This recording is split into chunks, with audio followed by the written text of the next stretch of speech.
ये बात है कुछ एक महीने पहले की, जब मैं सिंपली YouTube स्क्रॉल कर रहा था तो मेरे को ये वीडियो सजेशन में मिली। तो पहली नजर पे तो मुझे कुछ समझ नहीं आया कि ये ध्रुव राठी पॉलिटिकल वीडियो से एंटरटेनमेंट एनालिसिस पे कैसे चला गया है। तो थोड़ा डीपली जानने के बाद मेरे को ये पता चला कि ये एक अकेला एपिसोड नहीं है। This is an ongoing series on Netflix India official YouTube channel. इस सीरीज का नाम है decode with Dhruv and I was quite surprised जब मेरे को ये पता चला कि Dhruv Rathee TV show analysis शुरू कर दिया है। आई मीन अरेंज्ड मैरिज जिसका नाम सुनते ही इंडिया में 3 पार्टीज झूम उठती हैं, ब्राइड के पेरेंट्स, ग्रूम के पेरेंट्स और सूरज बरजातिया। बस इन वीडियोस को देख के ये लगता है कि Dhruv does not belong there यार। We I used to watch him analysing political topics, not this. तो उसके बाद मैंने थोड़े दिनों बाद एक और वीडियो देखी and it was of slay point. I was little skeptical about Netflix because he basically ruined Dhruv Rathi for me. But मुझे स्ले पॉइंट पे पूरा भरोसा था कि they will deliver and stand up to my expectations. But shit.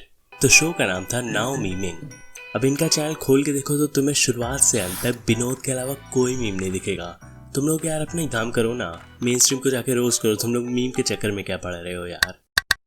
और बस यही तो नहीं है, और भी बहुत सारे चैनल्स को पकड़ा रखा है नेटफ्लिक्स इंडिया ने। अगर तुम नेटफ्लिक्स इंडिया सर्च करोगे और तुम सजेशन पे देखोगे तो तुम्हें ये देखने को मिलेगा, Netflix India Mythpat, slay point, triggered Insaan, model, live Insaan, Tanmay Bhat, बीवी क्वांस and many more. So what the hell Netflix is doing and why are they doing this? So अगर मैं एक वर्ड में समराइज करूं कि ये लोग क्या कर रहे हैं, they are using the power of influencer marketing. Influencer marketing भी एक जनरलाइज्ड टर्म हो गया। To be specific, they are using YouTubers to promote their platform on YouTube. उनके ऑफिशियल चैनल पे currently nearly 10 million subscribers हैं। But why do they choose YouTubers? I mean, influencer का मतलब हर एक influencer होता है ना, चाहे वो Instagram पे हो, Twitter पे हो, YouTube पे हो, doesn't matter. They all are influencers. तो Netflix ने YouTubers को ही क्यों चूज किया YouTube पे प्रमोट करने के लिए अपना platform? Well, this is what we are going to know in this video. The power of YouTubers. So पहले तो इस क्वेश्चन को आंसर करते हैं, why YouTubers? YouTubers को ही क्यों चूज किया यार? किसी और को जैसे इंस्टाग्रामर्स को भी ये लोग चूज कर सकते थे, मगर नहीं। So why YouTubers? Because YouTubers have their personal connection with the audience. और वही personal connection इंस्टाग्रामर्स और टिकटॉकर्स के पास नहीं होता। वो चाहे जितना ट्राई कर ले, नहीं मिलने वाला वो पर्सनल कनेक्शन जो यूट्यूबर्स के पास होता है अपनी ऑडियंस के साथ।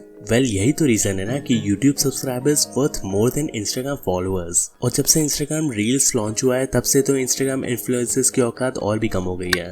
तो अगर बिजनेस पॉइंट ऑफ व्यू से देखें तो it is more profitable for Netflix कि वो यूट्यूबर्स को अपने चैनल पे बुलाएं टू प्रमोट देयर प्लेटफॉर्म, क्योंकि that personal connection can lead to many sales.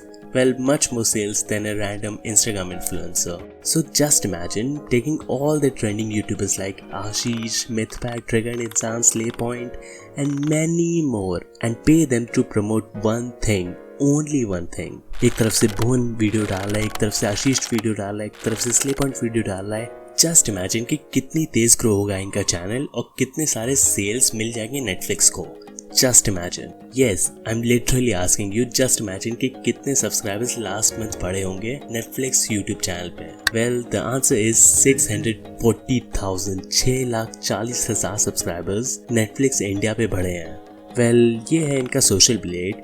पहले तो बहुत डल सा चल रहा था, उसके बाद धीरे धीरे स्टार्टिंग हुई, उसके बाद ये point I guess secret games के आसपास आया था तो Netflix की पॉपुलैरिटी बहुत बढ़ गई थी उस समय।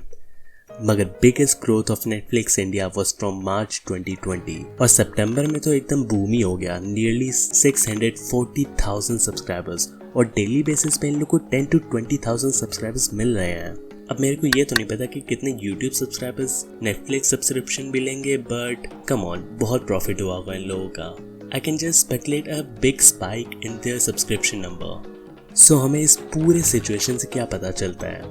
हमें इस पूरी सिचुएशन से पावर ऑफ यूट्यूबर्स के बारे में पता चलता है and what YouTubers can do if they join hands together. I mean 640,000 subscribers in a month. भाई प्यूडीपाई को पिछले महीने इतनी ग्रोथ नहीं मिली है। सो अगर बिजनेस पॉइंट ऑफ व्यू से देखें तो नेटफ्लिक्स का ये पूरा कैंपेन बहुत ज़्यादा सक्सेसफुल हो गया है और नेटफ्लिक्स के लिए इतने पैसे देना यूट्यूबर्स को कोई बड़ी बात नहीं है। Like they have all the money in the world यार, वेस्ट की कंपनी है तो उनके पास पैसे तो भर भर के होंगे और पैसे इतने सारे लोन लेके बैठे हुए हैं ये लोग, तो money is not the problem यहाँ पे। क्यों नेटफ्लिक्स एग्रेसिवली प्रमोट कर रही है अपना प्लेटफॉर्म इंडिया पे? क्योंकि कुछ सालों पहले तक इंडिया को कोई भी कंपनी छूना नहीं चाहती थी। India was not a company to invest in. कुछ सालों पहले 2015-16 की बात मैं कर रहा हूँ। तो अचानक से इतना इंटरेस्ट क्यों आ गया सब कंपनीज को इंडिया में इन्वेस्ट करने का? Well, the simple answer is growth. कुछ सालों पहले इंडिया में ग्रोथ का बिल्कुल भी पोटेंशियल नहीं था, मगर 2020 India is like a fertile soil जहाँ पे तुम अपना सीड सो कर सकते हो and a healthy and big profit is guaranteed because India में ऑनलाइन पॉपुलेशन बहुत है और बहुत खाली लोग बैठे हैं यहाँ पे और नेटफ्लिक्स के प्रॉफिट साफ साफ स्टैटिस्टिक्स में दिखते हैं। This is the share of Netflix in online market in 2018 और ये है 2020 updated version of the previous chart. Netflix ने हॉटस्टार तक को बीट कर दिया है और हॉटस्टार को बीट करना is like big deal because Hotstar पे इंडिया का बिगेस्ट स्पोर्ट्स एंटरटेनमेंट आता है, IPL। और हॉटस्टार ने भी इन्फ्लुएंसर मार्केटिंग को यूज करने का बहुत ट्राई किया था, बट आई डोंट थिंक कि उन लोगों ने ढंग से यूज कर पाया इन्फ्लुएंसर मार्केटिंग को। So to conclude this video, मैं बस यही बोलना चाहता हूँ कि we as a YouTubers have tremendous influence over our subscribers. Therefore, we should be as responsible as we can जब हम लोग इस power को use करते हैं. And we should all remember that with great power comes great responsibility. Thank you for watching this video. Like and subscribe and I'll see you in the next one. आगे मैंने बहुत सही videos plan किए हैं and I mean it when I say this. आगे बहुत अच्छे videos आने वाले हैं. Bye.